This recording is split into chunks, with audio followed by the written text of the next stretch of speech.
Alrighty, welcome everyone. Today we'll be going over liquidity, and as I said yesterday, this is the first concept that you'll learn, and a concept that you can essentially just know this and you will be perfectly well off in trading. So as I said yesterday, right, the market must take orders to then move higher. For example, here and today we took a bunch of orders to the upside, moved down, took out a decent amount of orders, but then moved up. So what are those orders being taken, and what is like the term for it? Well, the term is called liquidity.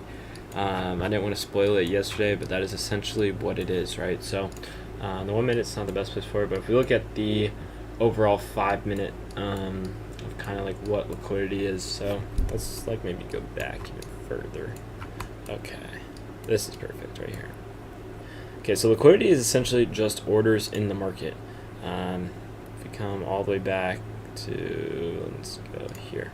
Okay, what is liquidity? Well, it's essentially just the highs and lows of all the ranges. So liquidity can literally just be anything that hasn't been taken. So as you see to the right side of the screen, nothing's been taken at this high. All the liquidity marks will be in black. As you see, this is liquidity here. Even all the way down here is liquidity just because it hasn't been taken, as I said. Even you can go further deeper into here, but the best areas are just the very obvious areas. Like as you see, this one's very obvious, this one's very obvious, and then if you go out even further, we have two very obvious highs and lows here, boom, and we have a very obvious low here, boom. So these are your areas of liquidity. Now again, I'm on the 5 minute, so you can just keep going down into the 1 minute and keep going all the way down, and you can have a whole bunch of areas of liquidity. That is essentially what liquidity is. The underlying answer for it is it's just orders in the market at the top and at the bottom that have not been taken. So as you see, this has not been taken, this has not been taken, this has not been taken, this has not been taken, this has not been taken. So there's a whole bunch of points here within just this market alone that have not been taken. Now again, you can go all the way down to the 30-second and find areas of liquidity, but the best ones are going to be the higher time frame ones, right? So as you see, we have a very obvious high here, we have a low down here, low here, and a low here. Let's just see what happens in the next few moments. Boom, as you see, well, let's actually go back. As you'll see here, right before this candle, what do we have? Okay, this area of liquidity gets taken. What is happening in this moment? Well, orders are getting taken. As I said, liquidity is orders, so orders are being taken. And what did I say yesterday? Well, in the algorithm, the only way the market can move is by taking orders and moving lower. So what do you think is going to happen after here? Well, we're going to push lower. Boom. What did we do? We then took out all these orders down here. Now, what do you guys think is going to happen next? Obviously, you saw, but now that we've taken orders to the downside, obviously we can keep going down, maybe taking out this order, maybe taking out this order, right? We can just keep pushing lower and lower and lower if we choose to, and that's kind of why I go break even most of the time. But who am I to say that it will push higher? But when this happens, you should think, okay, we've taken a whole bunch of orders. Let's see what could happen here. Well, as you'll see, we've taken the orders, and now we decide to push higher, and now we've taken out all the orders. So what does that mean? These areas of liquidity don't really mean anything anymore to you, and now our new areas of liquidity, right? Where do you think they are? Here and here. So now again, this is where the multiple time frames come into place. Like, oh, there's no like liquidity target here. So like, what am I supposed to do before it goes up? Well, then you can drop down to the 5 minute. Okay, we have these orders, so on and so forth. So let's see maybe what happens now. Okay, boom, new week opening gap, and we just push higher. So as you'll see, this probably just continues to push higher. I don't really know what happens, but we're forming liquidity. Okay, boom, now we've taken out these orders, but as you see, this isn't a high enough time frame, so the market wants to keep pushing. I'm assuming it's probably going to want to take out these orders now. Let's see what happens. Okay, yeah, boom, boom. Okay, and we just took out all the orders, and now it resets, and now we have these highs and lows again of liquidity being formed. So literally it just gets repeated over and over, constantly, just all the time, of orders being taken, orders being filled, and it just goes through the cycle every single time. no questions about it. It just does it over and over. So let's say for an example here, we have this high, then we have a couple lows down here, but I'll just take this one. So let's see if we'll take these highs and possibly push lower, or if we'll take this low and push higher. Okay, took the highs. Looks like we'll probably trend up higher. If I had to assume, maybe towards this area. So if you're like, okay, how do I find my targets on the market? Well, you use liquidity. You look for where the orders are. You've probably already been looking for it this whole time, but now you know the reference for it. Let's just see. I believe this gets taken. Okay, so as you see, more orders just got taken here. I could assume we start pushing up from that point, and boom, that's exactly what happens. So that is liquidity at its finest. It is everywhere, it is everything, and it literally is just everything in the market and why it moves, because liquidity is order. So if we think back to yesterday, the market has to move when orders get taken and when orders get filled. The only way it's going to move is if orders get taken, or if a news event comes in, and then that's a different story. Do you guys have questions on that so far?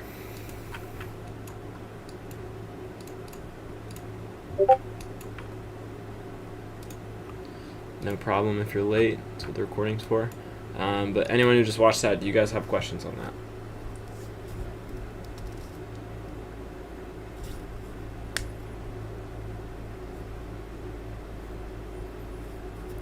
Alright, I'll take that as a no. Again, no question is a dumb question.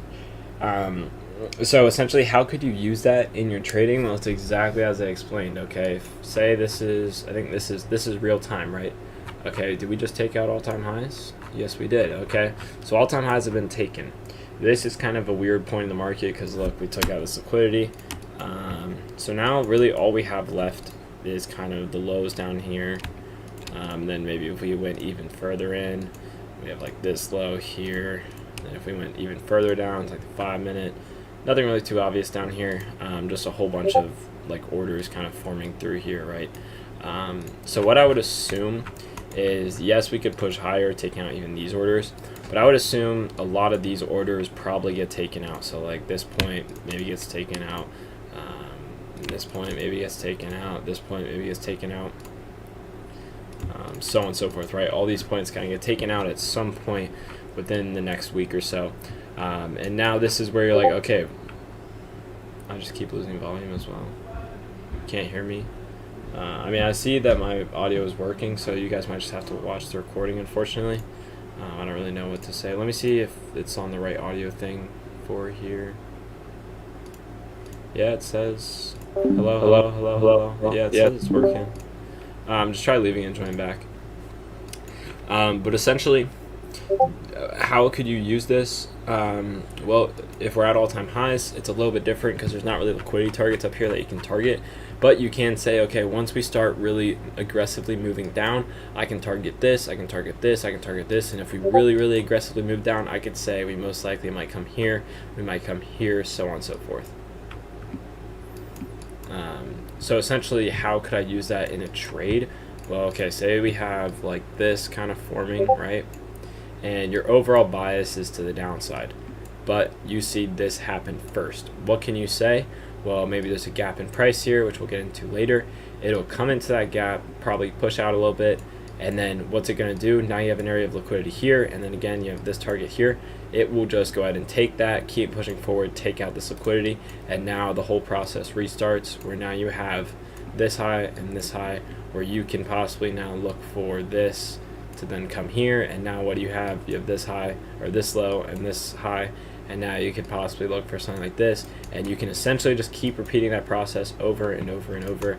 As you see, then that creates, this high is still there, now you have this low and this high. You could say boom, it might not even come take this high, it could then push lower through this low, creating then another high, and then now you can go look for both of these highs, and that literally can get repeated over and over and over and over and over every single day in the market on any time frame it may be.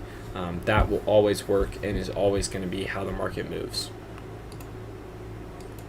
Do you all have questions on that?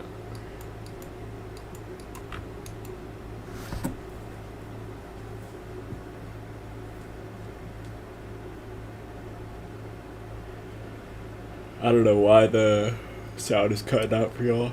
It was working just fine this morning. It's gotta be something.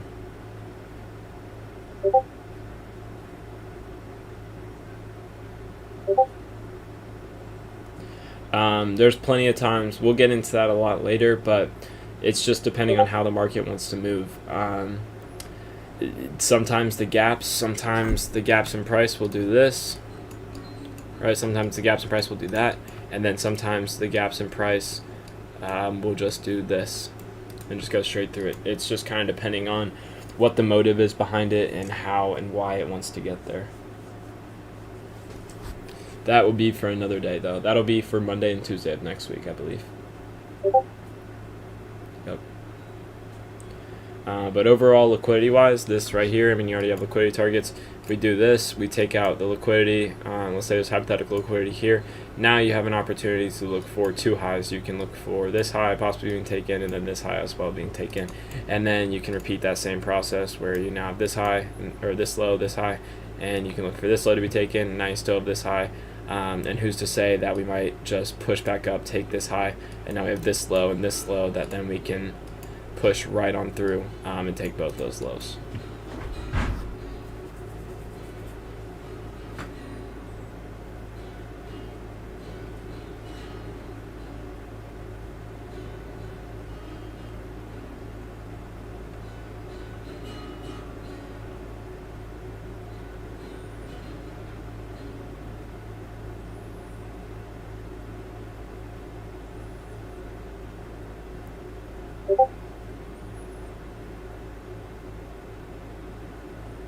You say liquidity at overnight session is stronger than hourly right after 9:30. Could you explain that a little further?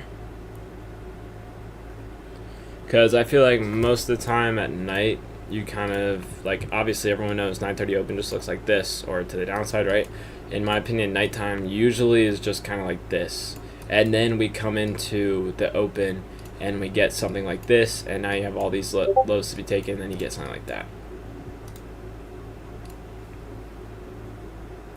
Yes, I love London lows and Asian lows. That's what I'm always targeting, and that's what we get into, I think, tomorrow. I think we get into that. Yep, that is how we, we'll be getting into Power of 3 tomorrow, and then we'll be getting into the trading sessions the day after. But yes, London lows and Asian lows are insane liquidity targets to be targeting, because there's a lot of orders there, and a lot of people are buying and selling in those times. Oh, the chart of external and internal. Okay, yes, that's a perfect example. So on the chart specifically, what would be internal / external liquidity? So for this example here, your external would be all the way up here because it's the external, it's to the farthest outside. There's nothing within it. But then your internal would be targets like this, like this one, all these little targets will be internal liquidity. And then if you're going to the downside, this would be your external liquidity, or even this point depending on your bias, and then this could be your internal liquidity. It's kind of just, it's all like depending on what you're going to trade. Like if this is your trade, then yes, this is your internal liquidity, but if this is your trade, then these are both internal liquidity, if that makes sense.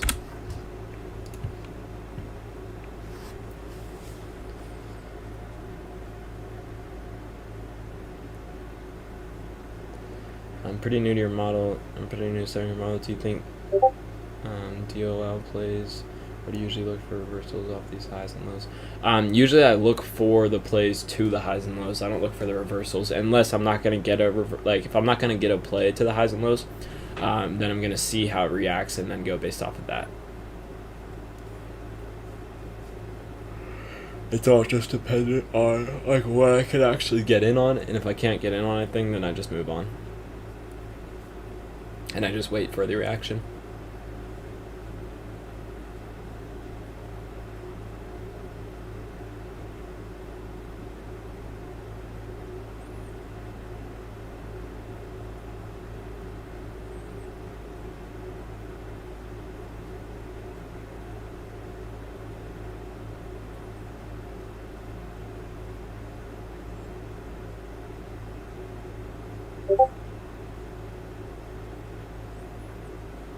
Yeah, essentially. That's what I'm looking for.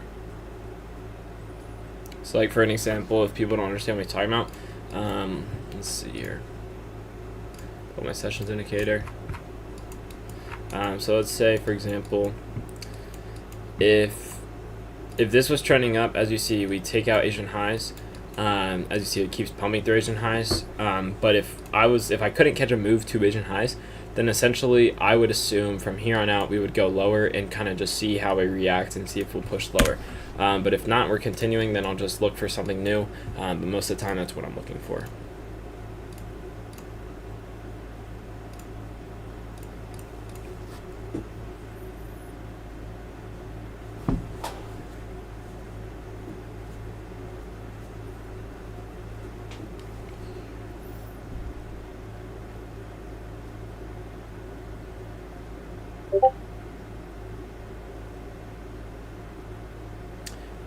Time frames I use, it's all in the free Discord, but you can also take a screenshot of this or whatever. These are my times right here. That's the wrong one.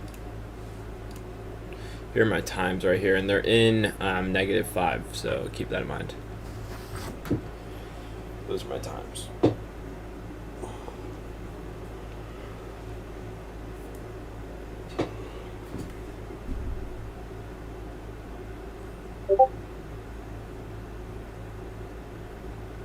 Yep.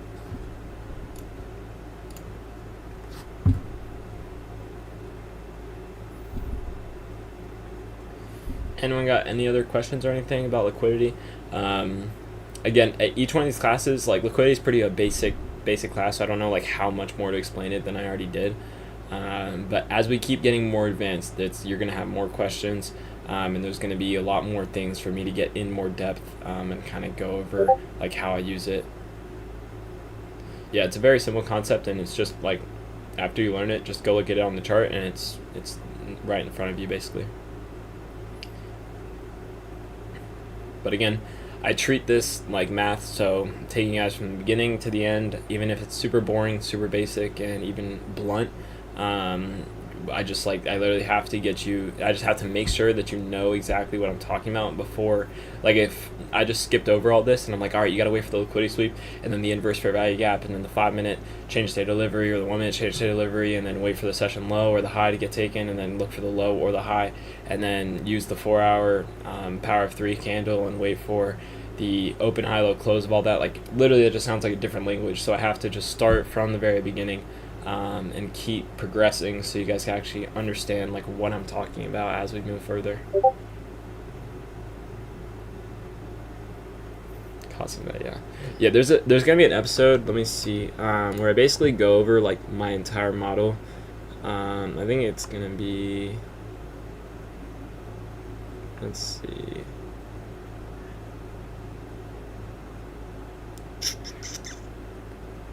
I think it'll be like in the backtesting video. So basically, like in those videos, once we've gotten all the concepts down, you guys will essentially like I will literally explain my model, confluence by confluence, what I see, what I look for, how I look for bias, and then how I'm entering.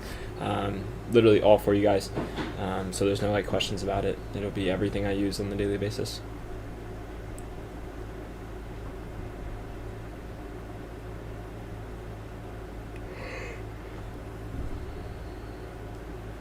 Are y'all good though? You guys have any more questions? Again, sorry that today was like not a very long class, but like I don't have much more to talk about. Tomorrow will be a lot more fun. I love talking about the Power 3 and how I use it and how you can use it as well in your trading. And it's a very, very amazing concept to be learning. So tomorrow will definitely be a longer class. Yeah, pretty simple.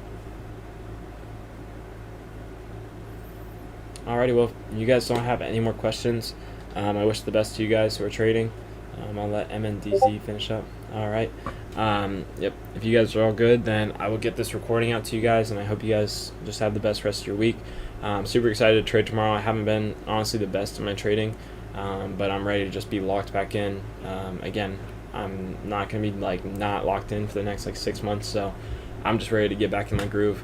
I feel like these past couple losses have just been me kind of getting fucked over by the market, but it just is what it is. It's just me getting back into things, and I'm not worried about it. It's all psychology.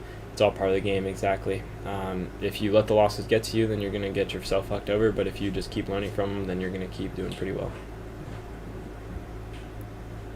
With that being said, I'll let Scott finish up typing, and then we'll head on out.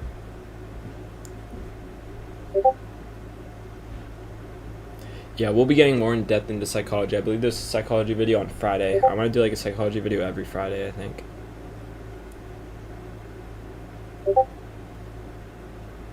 Yeah, taking losses are definitely rough, but it's rough for everyone if they're first beginning. You just have to understand, you just take a loss and move on to the next day because there's going to be more opportunity. More than likely, the probability of getting a better opportunity the day after you trade is higher than if you take a loss and then try and force a setup or something. Just take the loss and understand you were just not there at the right time and at the right moment, and that there's going to be a lot more opportunity for you in the future.